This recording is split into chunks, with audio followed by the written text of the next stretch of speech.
What is up, everyone? Today, we are looking into the future of adventure.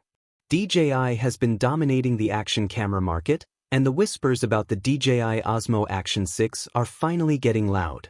From rumored 8K capabilities to a massive sensor upgrade, is this the camera that finally kills the competition? Let's dive into everything we know so far. The DJI Osmo Action 6 represents a massive leap forward, moving away from just being a small rugged camera to a professional-grade imaging tool. The biggest shift is the introduction of a massive sensor and variable aperture, features usually reserved for high-end mirrorless cameras. This is one of the largest sensors ever put into an action camera. The square aspect ratio allows you to crop for both vertical and horizontal formats without losing significant resolution.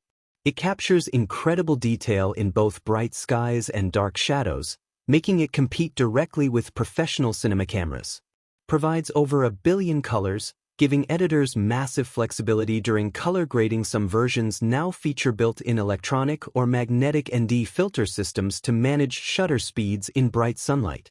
The latest iteration of DJI's stabilization, which handles even the most aggressive shakes during mountain biking or off-roading.